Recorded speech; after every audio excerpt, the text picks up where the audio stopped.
Olá, pessoal.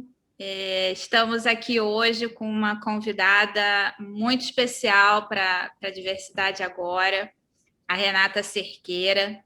E a Renata, ela é executiva da indústria de tecnologia, ela é formada em publicidade, mas tem um pezinho ali no mundo da diversidade, ela vai contar um pouquinho para a gente sobre isso. Tem 10 anos, né, dentro da área comercial, atuando em diversos segmentos, como consultoria e empresas de tecnologia. E há 4 anos ela vem trabalhando com diversidade e inclusão através de grupos de afinidade, fomentando assuntos relacionados a gênero, a raça, LGBTQIA+, pessoas com deficiência e outros grupos. E para deixar esse mundo de recrutamento, né, e desenvolvimento, ela gosta de falar que essa atuação no mundo de diversidade é para deixar o mundo de recrutamento e desenvolvimento mais alinhado com o século que a gente está.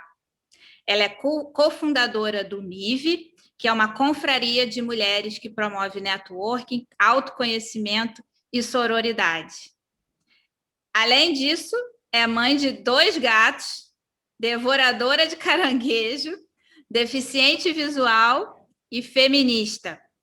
É apaixonada por inovação e interseccionalidades que o segmento de tecnologia proporciona. Rê, super bem-vinda. É um prazer te receber aqui para a gente conversar sobre desafios, sobre carreira, sobre sua vida nesse mundo louco corporativo.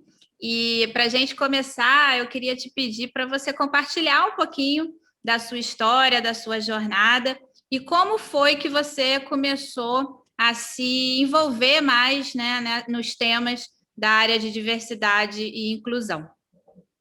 Boa, muito obrigada pelo convite, gente. É uma honra estar aqui com vocês, Cacá e Rê. Bem-vinda, bem-vinda. É um prazerzão te conhecer, Renata. Obrigada, Cacá. Como eu comecei a trabalhar com diversidade e inclusão? Através do Facebook, né? Que era a empresa que eu trabalhava. E lá, eles incentivam muito grupos de afinidade. O que são grupos de afinidade? São grupos de colaboradores, né, de funcionários da empresa, que se unem por uma causa em comum. E, normalmente, essas causas são de grupos subrepresentados, como pessoas negras, pessoas PCDs, mulheres. A gente tem também o grupo de LGBTQ+, e também, agora, inaugurou o de Asian Pacific, então, de pessoas orientais, né? Para a gente discutir questões de gênero, raça, e várias outras questões. Então, lá eu tinha tempo, né? Então, o meu chefe, o meu líder, né? Ele deixava a gente investir uma quantidade de tempo durante a semana para falar, para debater, para estudar sobre essas questões, e também a gente tinha recurso. Então, os FBRGs, né, o Facebook Resource Groups, tinha uma verba específica para contratar treinamento, pagar algum brinde, alguma sala, algum palestrante, coisas necessárias para a gente fazer eventos sobre o assunto do grupo. E aí, durante esses 4 anos, eu participei de muita coisa. E é muito engraçado porque antes eu não me identificava como PCD, embora eu tenha nascido com uma condição que é congênita, né, desde o nascimento da gravidez, na minha visão. Então, minha mãe teve toxoplasmose quando estava grávida de mim, eu nasci de 8 meses e com a visão dos 2 olhos comprometidas, mas aí depois de vários tratamentos e tal, a gente conseguiu salvar a visão do olho direito. E aí eu só não tenho a visão do olho esquerdo, eu tenho ela muito baixinha. Lado positivo é que eu economizo mais na lente de contato, né? Eu só compro a caixinha, vai tudo para o olho. O lado negativo é que eu tenho visão, eu não tenho profundidade, noção de profundidade. Então, quando você não tem uma visão de um olho, normalmente você perde a visão 3D. Mas isso, para o mundo em que a gente vive, é muito interessante, porque eu não consigo ver filme em 3D, mas não significa que eu não vejo as coisas em 3D.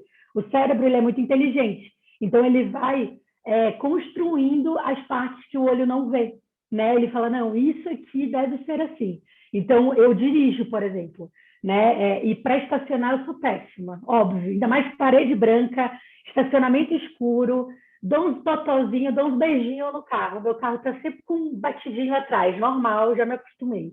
Não compro carro caro por isso. Então, então, embora eu tenha tido toda essa história na minha infância, na minha adolescência, para você ter noção, a minha mãe real teve que brigar com a escola para me aceitar, porque foi uma fisioterapeuta ocular lá dizer como a professora tinha que escrever no quadro, que eu tinha sempre que sentar na frente. E aí a escola achou isso um absurdo, né? Por que vamos adaptar isso só para um aluno?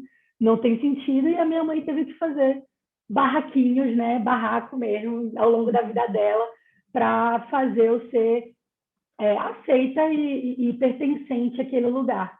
Então, e mesmo com tudo isso, eu não me identificava com uma pessoa com deficiência. Até lá em casa, eu acho que essa questão da autonomia e da independência era muito forte para eles. Então, normalmente, quando as pessoas pensam em pessoa com deficiência, é alguém dependente. E eles não queriam que eu me associasse a esse estigma, sabe? Então, eu nunca me identifiquei com isso antes de entrar no Facebook. E aí, depois que eu entrei no Facebook e comecei a fazer parte do grupo, porque querendo... E foi a primeira vez que eu trabalhei com pessoas com deficiência. Tipo, auto-identificados. Tanto é que depois que eu comecei a postar no meu Instagram, no meu Facebook, que eu era deficiente, muita gente que trabalhou comigo não sabia antes, né? Não sabia. E você falou, nossa, eu nunca imaginei que você... Eu falei, pois é mais frequente, é mais comum do que você imagina pessoas com deficiência no seu dia a dia, e você nem sabe. Então, para que ter esse estigma, né?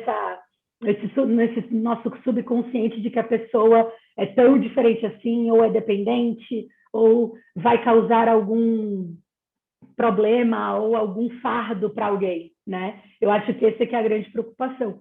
E aí, no Facebook, eu trabalhei com pessoas que não tinham membros, com pessoas com deficiência auditiva,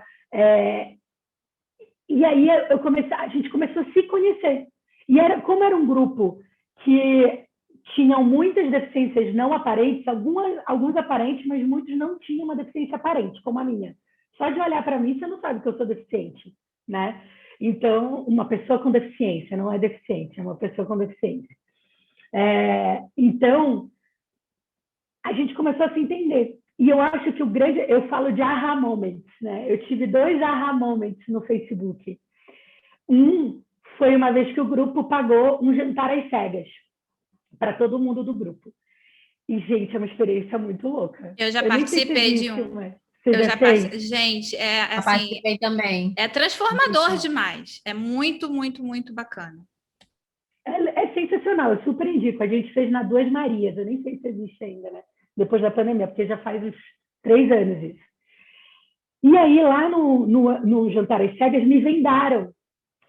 E aí eu tinha que comer com as mãos. E aí passa uma pessoa espirrando os cheirinhos, vira e mexe, vem alguém te fazendo uma massagem, assim, muito louca. E aí a pessoa tá lá, aí você come com as mãos, sem saber o que é, e depois a pessoa vai lá e descreve, né, o que era a comida. E, cara, você erra feio, né? Você nem sabe o que você está comendo. E aí eu me deparei com o meu maior medo naquele momento, que é ficar totalmente cega, que é algo que eu ignorava muito, né? Porque eu enxergo, tipo, eu dirijo, eu não preciso de nenhuma tecnologia assistiva, né? A gente está falando do computador aqui, eu não precisei de um leitor de tela, por exemplo. Mas, assim, a minha condição, eu posso ter descolamento de retina com 50 anos. A minha probabilidade de perder a visão do meu olho direito, que é o olho que eu enxergo, é 3 vezes maior do que alguém que não tem nenhuma condição no olho. Então, isso me fez refletir muito. E eu chorava, gente. Ainda bem que estava todo mundo vendado. Porque eu chorava, eu me debulhava, eu pensava assim, eu cega, e aí eu tendo que comer, e eu tendo que me movimentar e tal. E aí foi muito assunto para terapia nesse dia, né? Então, foi muito interessante, porque isso foi um aha moment para mim. Porque aí fez eu fazer um seguro de invalidez e um seguro de vida. Eu não tenho filhos, então eu nunca tinha pensado nisso antes. E, cara, hoje em dia eu penso, cara, se eu ficar cega dos 2 olhos, ferrou. Eu vou ter que me adaptar. Não ferrou, né? Porque a gente continua vivendo, graças a Deus, sem a visão dos 2 olhos. Mas vou ter que me adaptar de uma maneira que eu nunca pensei, nunca precisei antes. Mas é uma mudança muito grande e assustadora mesmo, né? Porque, apesar de tudo, vai ser uma outra vida. Então, eu entendo de onde vem a sua preocupação, sem dúvida. E lembrando que o mundo não é adaptado para pessoas com deficiência. Exatamente. Então, por exemplo, os sites, só 1% dos sites no Brasil são acessíveis, né, que a gente chama. E vários sites que se dizem acessíveis, a gente fala que são escadas que são rampas que terminam em escadas, que é acessível até certo momento. Mas depois aí, não. Quando você vai comprar, não é acessível. Aí você, puta, meu. Então, são rampas que terminam em escadas. Muito boa analogia. É bizarro. E aí, esse foi um aha moment. E um outro aha moment foi logo depois que eu fui para um evento da More Girls no Nubank. Que era um evento estilo aquário, que eram vários assuntos e tal. E aí eu caí, eu nem lembro o assunto. Olha lá, eu nem lembro o assunto que eu caí, que eu estava discutindo. Mas uma das palestrantes é a Isa Meirelles, que hoje em dia é minha grande amiga pessoal, inclusive. E ela pegou e se identificou como pessoa com deficiência e disse que tinha uma deficiência visual e tal. E se audiodescreveu. Eu nunca tinha ido num evento que alguém tinha se audiodescrevido. Tipo, que ela era branca, tinha 1,60 m e, por exemplo, eu vou me audiodescrever, né? Eu sou uma pessoa branca, uma mulher branca, de 1,68 m, com cabelos até passando um pouquinho da altura do ombro. Eu estou vestindo uma camiseta preta. E é isso. Eu estou me especializando ainda em audiodescrição, né? No meu fundo tem uma parede branca, eu não tenho nada no fundo. E aí ela fez isso me chamou muita atenção. E aí, no meio do evento, ela estava meio entediada e ela pegou o celular dela. E aí eu vi que ela olhava o celular muito que nem eu. Tipo, eu olho o celular meio de perto, assim, né? Eu me sinto confortável, para mim é isso aqui. Não que eu não consiga ver longe, eu consigo. Mas é mais confortável se eu fico aqui pertinho. E aí aquilo me chamou muita atenção. Aí eu peguei o microfone, bem ética mesmo, não deixei o evento acabar, e falei, querida, tudo bom, tudo bom? Queria saber, Isa, qual é a sua deficiência? Por favor, assim, que eu estou curiosa. E aí ela pegou e falou que ela tinha uma visão monocular também. Cara, naquele momento, a palavra representatividade mudou de significado para mim. Cara, eu vi assim, alguém que nem eu falando em público. Tipo, nunca tinha acontecido. Nunca tinha acontecido. E eu tinha 31 anos. Eu tinha 31 anos, gente. Bizarro, assim. Então, esses 2 foram os meus aha moments que me fizeram querer estudar mais, querer me aprofundar mais em temas de diversidade e inclusão e querer me conectar mais com essas pessoas, porque eu não conhecia pessoas com deficiência. Eu não conhecia. Eu não via ela nos lugares. Elas não ocupam os espaços públicos. Você real tem que se auto-identificar, né? Então, eu comecei a fazer várias conexões. E estou há 3 anos aí, 4 anos nessa luta.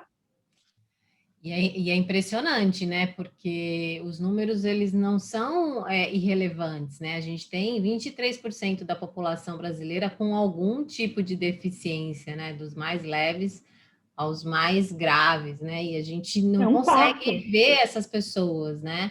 A gente não inclui, essa história que você contou, Renata, da tua mãe ter que brigar para você estudar, ela é tão importante que as pessoas conheçam, porque a gente já começa lá na infância dessa criança que nasceu com alguma deficiência ou que tem alguma deficiência adquirida,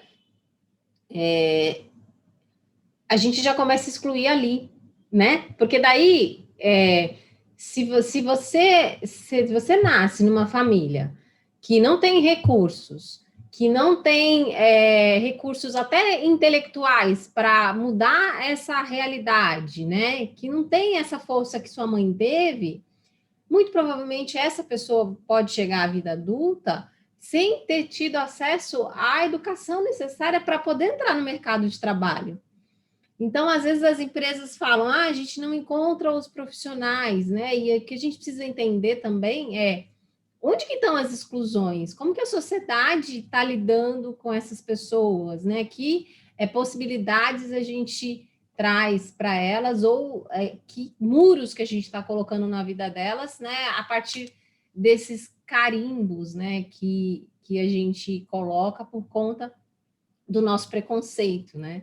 E a sua fala, quando você falou assim, não ter que adaptar para uma pessoa, me tocou bastante, porque é uma vida, né? É a sua vida, né? E quanto que uma vida importa.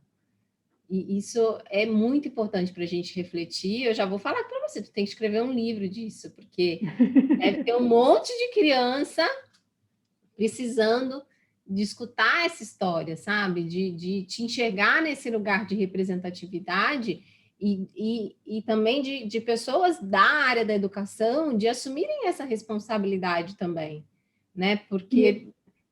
Pode falar. Não faz sentido um negócio desse, né? Não faz sentido.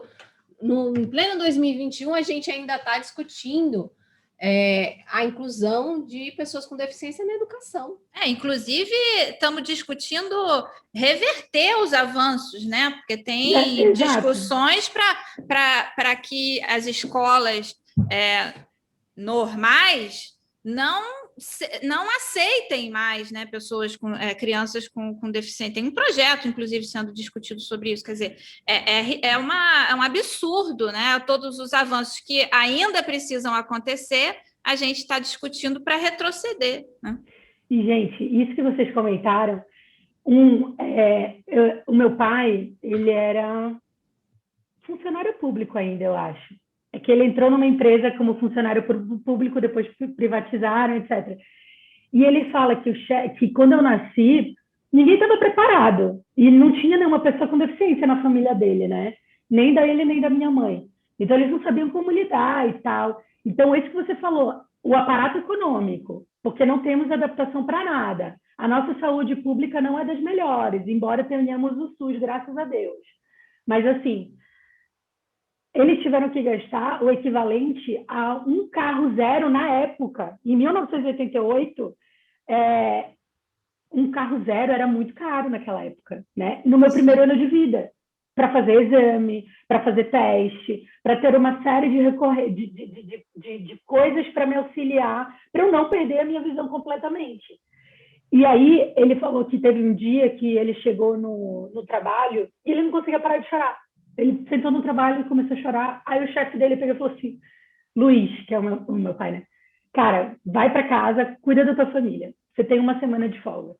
Tipo, eu fico impressionada desse chefe, em 1988, naquela época, tido essa sabedoria, essa empatia. Tipo assim, então os meus pais tiveram todo um suporte também das pessoas que estavam envolvendo eles, sabe?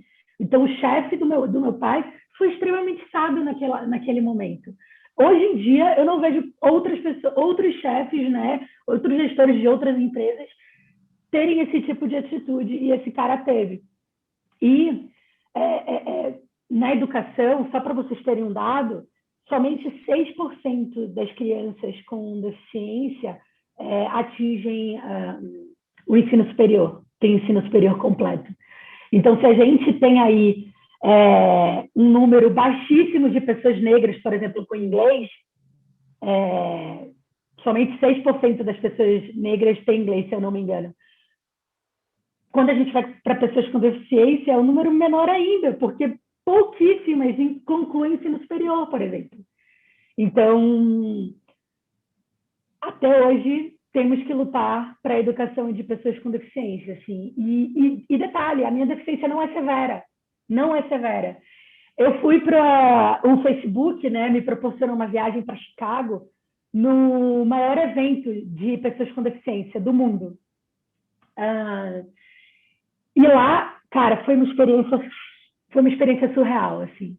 Foi a primeira vez que eu vi tanta pessoa com deficiência junta. Eu nunca tinha visto, né? E com várias tecnologias assistivas. Várias, assim.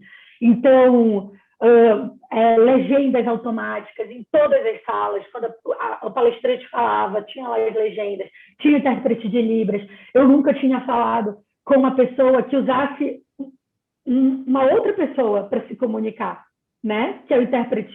Então, foi a primeira vez que eu tive contato com isso, cara. E aí, eu não sabia se eu olhava para o intérprete, se eu olhava para a pessoa, tipo, se eu cumprimentava a pessoa ou era para eu fingir que ela não estava ali, né? Então, assim, tem várias situações que a gente não sabe como agir, porque não são comuns, porque a gente nunca viveu. E lá nesse evento, eles mostraram um cartoon sensacional, que é um cartoon que tem as crianças de uma escola esperando para entrar na escola e tinha nevado. E aí todo os degraus e a rampa da escola estavam cobertos por neve. E aí chegou uma criança cadeirante e falou assim para o senhor que estava limpando a neve das escadas, né, para que as pessoas subissem: senhor, o senhor pode tirar a neve da rampa, por favor, porque eu preciso utilizar? Aí ele falou assim: espera aí, porque tem esse monte de gente esperando para entrar, então eu vou primeiro limpar as escadas e depois eu vou limpar a rampa. Aí a criança pega e vira assim: mas se você limpar a rampa, todo mundo sobe. Mano, Cara, faz você refletir. Exatamente, assim, é o que é um modelo mental, né? Quer dizer, é uma outra forma de enxergar o mundo, o que se coloca na sua frente. É fantástico isso que você falou. Pois é. E assim, Exatamente. são pequenas coisas. E assim, vamos também tirar um fardo de todo mundo, que assim, não dá para ser 100% acessível para todo mundo, para todas as deficiências. Cada deficiência é única, cada pessoa é única realmente. Assim, até para uma empresa, por exemplo, desenhar um programa de benefícios para pessoas com deficiência é muito complexo. É muito complexo. Eu tive várias conversas com o RH e cada pessoa com deficiência tem uma necessidade diferente. Então é melhor, tipo, cara, só esse dinheiro aqui, né? Pelo menos na minha cabeça, né? É tipo, olha, eu tenho esses dinheiros aqui para te dar. Tome e utilize da melhor maneira para você, porque às vezes é melhor, né? Ninguém melhor do que a própria pessoa para saber o que faz sentido, né, para ela naquela situação. Eu vou até aproveitar esse gancho aqui que você trouxe, vou inverter aqui a ordem do que a gente tinha proposto aqui, Rê, que você está falando de algo que a gente já tinha colocado aqui na nossa ideia de conversar, que é essa questão da diversidade, né, dentro do grupo de pessoas com deficiência, né? A gente trabalha com diversidade, né? E a gente sabe que diversidade é múltipla, tem várias dimensões, né? De gênero, raça, orientação sexual, idade, religião, muitas outras. E especificamente a dimensão das pessoas com deficiência, ela também é muito múltipla, como você está falando, né? Então, o que a gente queria ouvir de você é como que as empresas enxergam hoje essas necessidades, se elas conseguem, se você percebe isso, acho que você já trouxe um pouco da sua percepção, né, em relação à empatia a essas necessidades específicas, ou se você vê, né, Renata, que as empresas elas estão mais focadas em contratar algum tipo específico de pessoa com deficiência na maior parte das vezes. Como que você vê isso?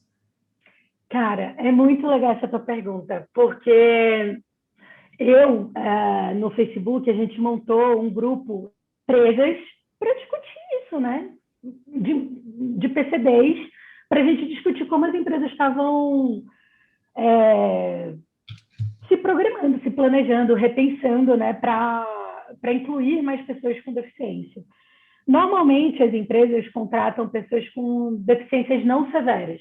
Então, por exemplo, eu não preciso de uma sala porque eu consigo usar os fones de ouvido, mas tem pessoas com deficiência auditiva que não conseguem usar fone de ouvido, porque ela tem que usar um alto-falante para ouvir, então tem que ter uma sala reservada para essa pessoa. E nesses espaços agora de trabalho aberto, como é que você coloca alguém lá que vai distrair, né, que vai atrapalhar os outros funcionários, né? Então, assim, eu vejo que o maior ponto de evolução é no recrutamento e seleção. Então, a sua empresa já mapeou quais são os cargos que aceitam pessoas com deficiência, né, que podem ser exercidos por pessoas com deficiência de vários tipos, ou de quais tipos, né? É porque...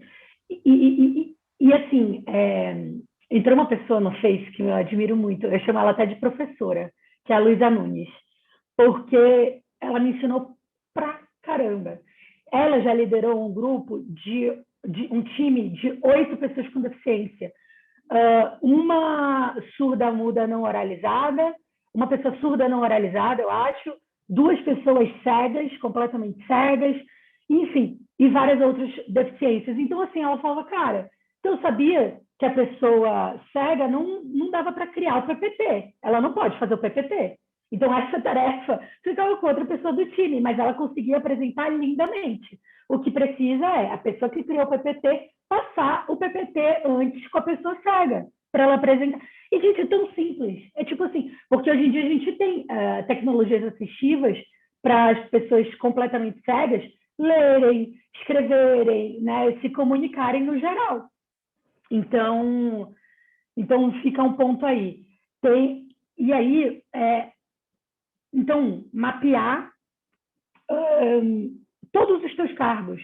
E cargos que não exijam, tipo, e mesmo que exijam alguma coisa muito específica, será que não dá para a gente adaptar? Tipo, essa minha amiga, que adaptou, né, a apresentação dos projetos, a apresentação de time para pessoa cega.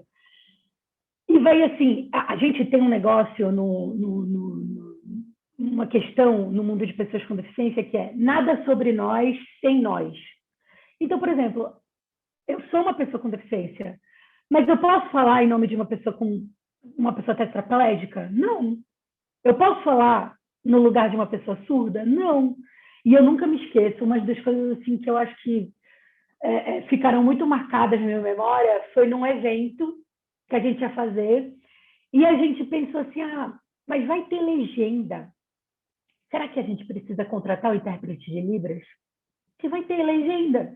E a maioria das pessoas surdas que eu conheço, ou deficientes auditivas que eu conheço, nem sabem linguagem de sinais, nem sabem Libras, né? Aí a gente optou por não fazer, não deixar só com a legenda.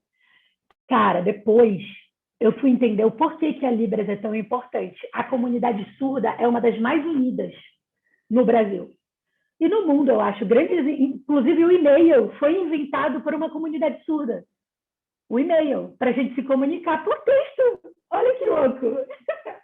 Então, eles são muito unidos. E aí eu fui entender que existem pessoas que só são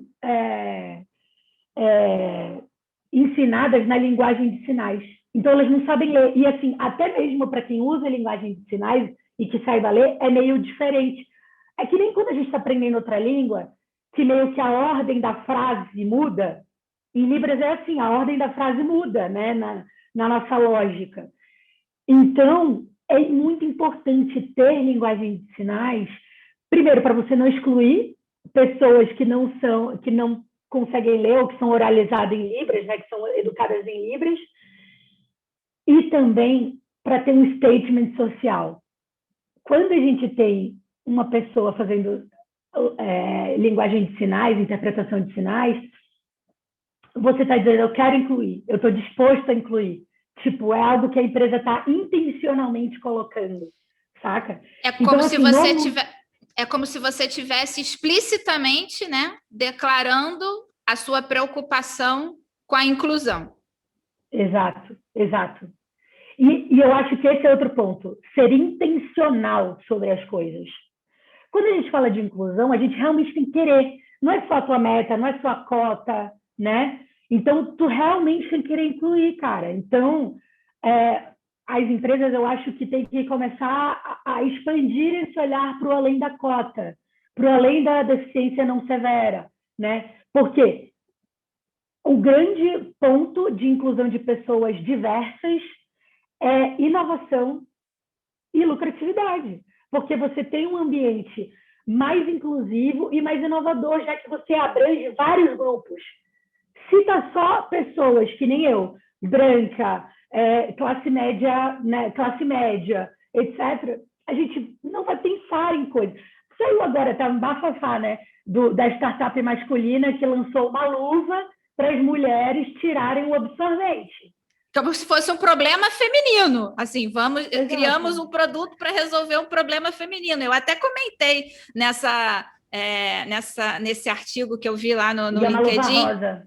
Da Luva Rosa. Eu falei, foi gente, aquilo? Não, foi aquilo? Tá mais para um problema masculino, né? Porque, assim, são eles que têm um problema de se sentir desconfortável, alguma coisa nesse sentido.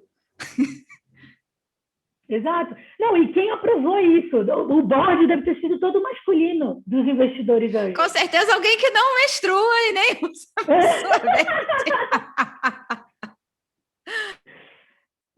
Então, cara, nada sobre nós sem nós. Se você quer mais diversidade na sua empresa, contrate pessoas diversas, né? Que aí você vai conseguir construir um ambiente mais diverso e inclusivo.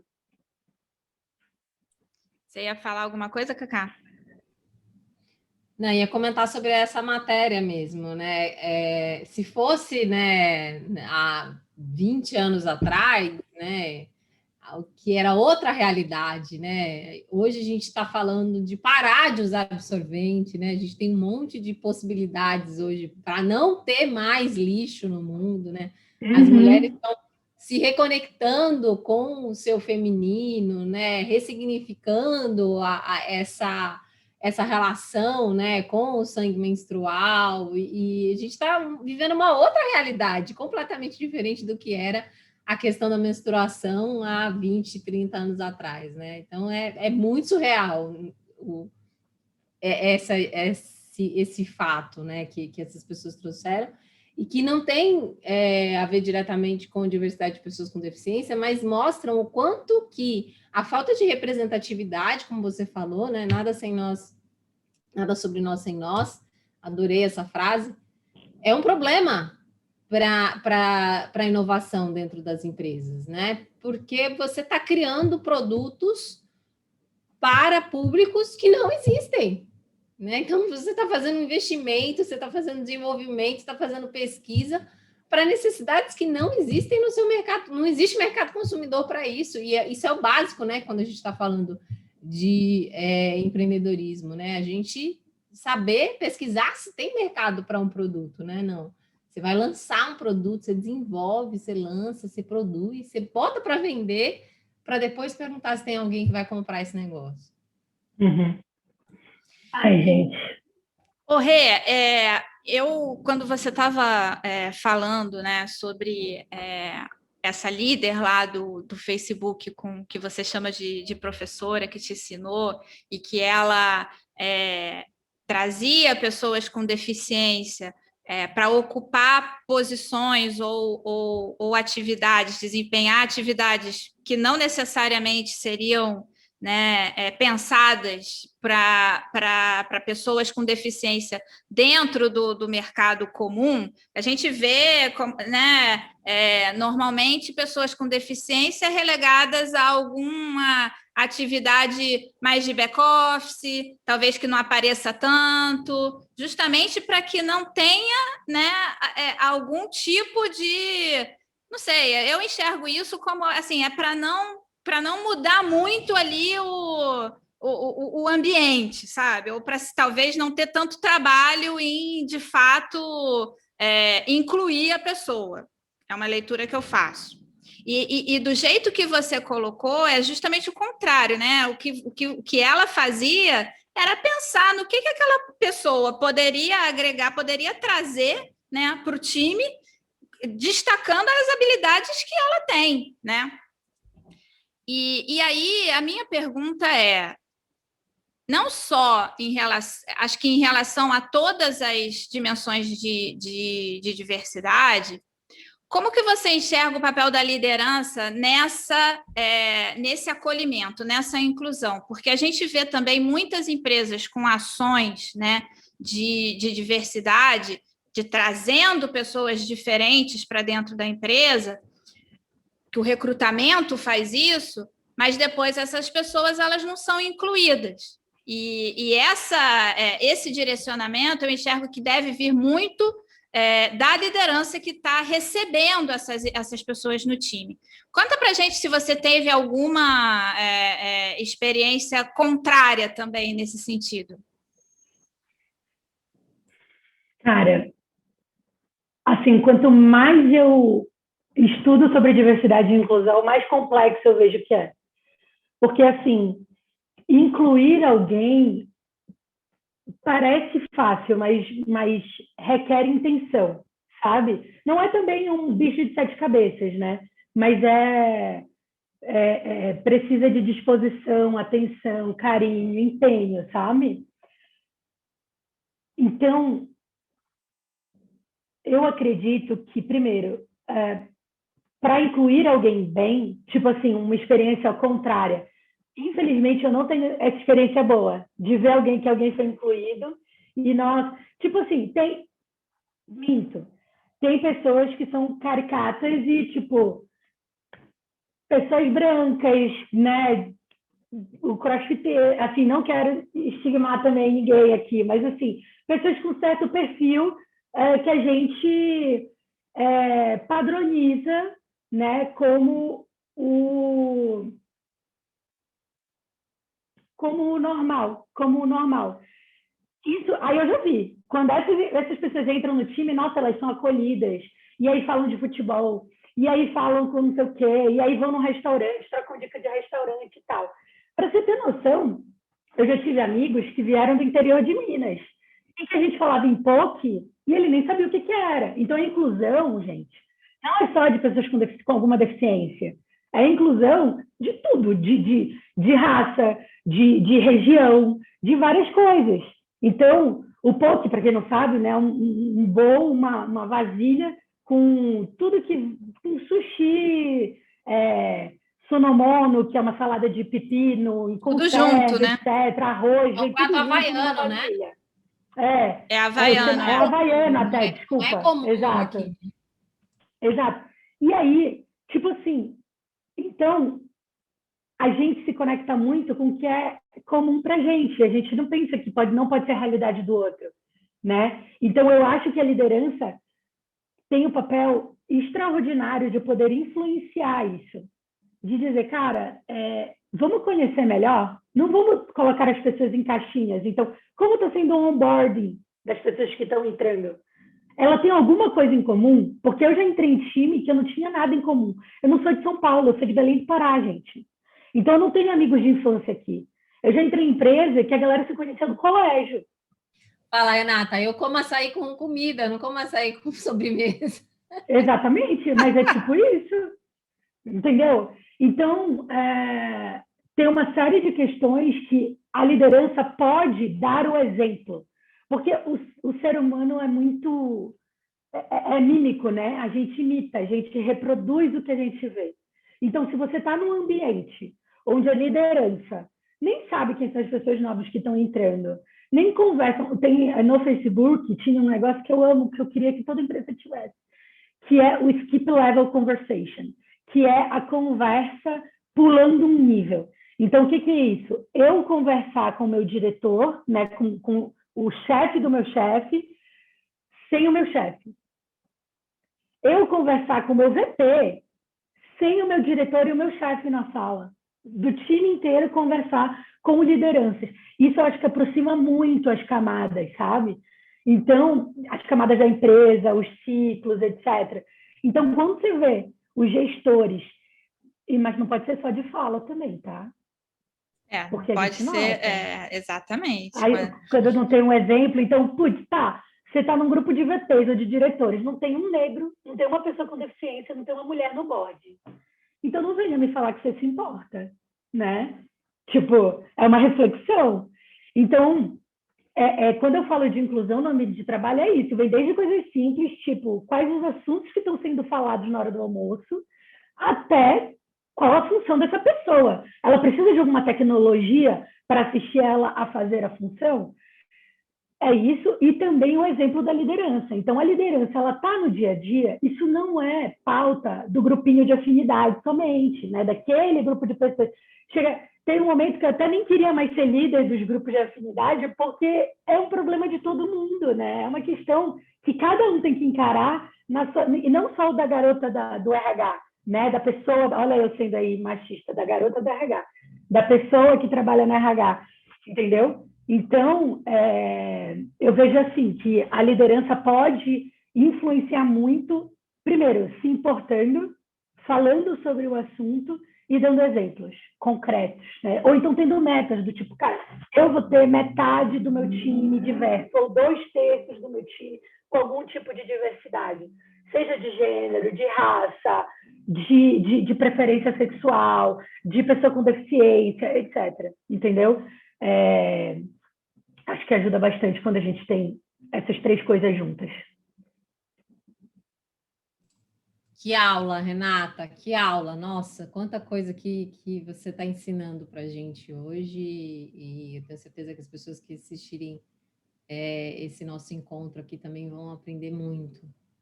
Eu ia te perguntar exatamente isso, né? Como que as empresas podem, né, fazer essa mudança, né? De alocar pessoas com deficiência em todos os papéis, né? E não apenas em vagas específicas. Eu ouvi recentemente uma coisa que eu não sabia, né? Assim como tem gente que não conhece pouco, eu não sabia que 80% das empresas que contratam pessoas com deficiência contratam pessoas para ficar em casa sem trabalhar, para cumprir a cota. Eu fiquei tão chocada com essa informação, sabe? Isso é tão excludente, né? E desconsidera infinitas possibilidades de contribuição que uma pessoa com deficiência poderia trazer para uma organização, que a gente expandir, né, essa nossa consciência, essa nossa percepção para essas possibilidades é essencial aí para a gente realmente, como você falou, né, ter diversidade, porque é no resultado que a gente vai ver se as empresas, se as pessoas que estão ali, se as organizações realmente se importam, né? Porque os resultados vêm das nossas ações. Então, não adianta só falar, não adianta só ter o discurso, não adianta só fazer o marketing com uma comunicação inclusiva, mas o resultado que vai mostrar se na prática a gente está de verdade se importando com essa transformação. E aí, eu acho que a gente pode ir se encaminhando aqui para o final, né? Queria ouvir de você uma mensagem, né, de encerramento, em termos de que mudanças que você gostaria de ver no mundo. Eu adoro essa pergunta. Nossa, porque assim, eu gosto de dar exemplos, porque eu sou uma pessoa muito visual, sabe? Então eu gosto de entender na prática o que a gente pode fazer. Então, gente, eu acho que, lógico, o autoconhecimento é de extrema importância, porque quanto mais você se conhece, mais você se conecta com outras pessoas e mais você vê as coisas que você está fazendo no automático. E estudar, assim, estudem, porque se você quer mudar algo, seja intencional. Eu acho que eu falei essa palavra várias vezes aqui hoje. Então, se você quer apoiar o feminismo, quer ser feminista, estude sobre. Se você quer incluir mais pessoas com deficiência, estude sobre. Se você quer incluir mais pessoas negras, mais LGBTQ+, mais tudo, estude sobre esses grupos, sobre a história deles, qual é a causa, quais são os requerimentos. Não espere que alguém te ensine, né?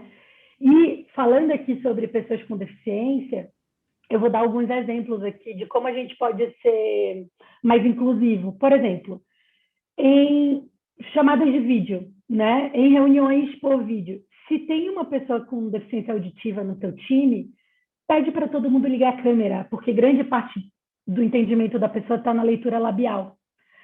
Uma vez eu também reclamei que no quadro da empresa as pessoas escreviam com a caneta vermelha. E para eu que sou deficiente visual, a cor vermelha é pior para se ler naquele quadro branco, sabe? O que fizeram? Tiraram todas as canetas vermelhas do escritório. Aí agora tinha só caneta verde, preta, roxa, azul, outras cores. Quais são os outros exemplos que eu ia dar? Porque, assim, vão desde coisas muito pequenas a realmente ter uma política uma política afirmativa, né? Então, desde somos uma multinacional, mas vamos contratar pessoas negras que não têm inglês, por exemplo. Vamos contratar mulheres grávidas. Óbvio, eu sei que no mundo do empreendedorismo é muito tenso isso, né? Não são todas as empresas que têm banda, que têm um aparato para conseguir dar esse suporte e ir além, né? E ter políticas de afirmação cada vez mais amplas, né? Então, calma, pequeno empresário, médio empresário, não me mate, eu entendo que nem todo mundo consegue fazer isso. Mas, se você é um grande e você pode dar isso para os seus funcionários, o faça, porque além de mais lucro, mais diversidade, mais inclusão, mais rentabilidade, mais inovação para a sua empresa, vai também refletir a sociedade. É como a sociedade está se portando, né? Então, existe muito aquele efeito de pouquinho em pouquinho ter um monte de coisa acontecendo, né? Tem um monte de gente falando sobre aquilo. Então, pense, quem você está seguindo nas redes sociais? O teu feed, né? Quando você olha lá a tua página, ela é diversa? Ela reflete esse mundo que você quer ver? Então, são pequenas coisinhas assim que eu acho que a gente pode fazer para ir mudando Não precisa fazer coisas tão grandes, se você puder, faça, mas a dica que eu dou é construa de pouquinho em pouquinho, é uma evolução e é contínua. E você sabe que aqui na Diversidade Agora, esse é justamente o nosso propósito, né? Ajudar as empresas a serem mais diversas, mais igualitárias, mais inclusivas, terem consciência do seu papel, né, como agentes dessa transformação que a gente quer ver na sociedade. Se cada um fizer um pouquinho, se cada um fizer o que está ao seu alcance, não importa se você é um grande diretor, se você é um gerente, se você é um analista, todo mundo tem uma parcela de contribuição nessa transformação. Então, essa mensagem que você deixa é muito importante para as pessoas entenderem que não importa a dimensão, né, que vai alcançar alguém, vai trazer impacto de alguma forma, e essa soma de impactos é que vai fazer, né, essa transformação maior que a gente também quer ver no mundo. Então, assim, eu só tenho a te agradecer pela sua generosidade, pela sua vulnerabilidade de trazer, né, a sua história, as suas experiências aqui para compartilhar com a gente. Dizer que eu te admiro muito, mais ainda, já admirava e admiro mais ainda por tudo que você e pelo que você tem feito para levar essa mensagem adiante. Então, olha, muito obrigada, um super beijo, tá? E a gente se fala. Eu também quero agradecer. Nossa, que aula, Renata. Parabéns por essa sua visão, por desenvolver essa percepção e agir se posicionando como uma pessoa que está fazendo a diferença no mundo. Isso é uma frase que eu falo muito, assim, né? Para a gente ser a mudança que a gente quer ver no mundo. E eu já tô aqui querendo anotar o seu número aqui da candidatura para deputada, porque a gente vai precisar lançar a sua candidatura, porque a gente precisa de ter essa representatividade também nas nossas posições de liderança no meio público, porque é daí que a gente vai conseguir discutir a questão da educação, que a gente vai conseguir mudar essa realidade num âmbito mais sistêmico, né? Então, só tenho a te agradecer imensamente por você ter sido tão generosa, ter vindo aqui conversar com a gente, contar um pouco da sua história e trazer tantos insights aqui. Já tenho muitas coisas para a gente conversar depois.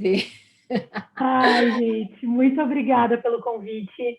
E a recíproca é muito verdadeira. Admiro muito vocês, Rê, Cacá. Eu acompanho o trabalho de vocês, a transformação de carreira. E, cara, parabéns por estarem empreendendo, por estarem falando de assuntos sensíveis, né? E pela coragem, de verdade. Muito obrigada. É um prazer estar aqui. Beijo. Beijo. Beijinho.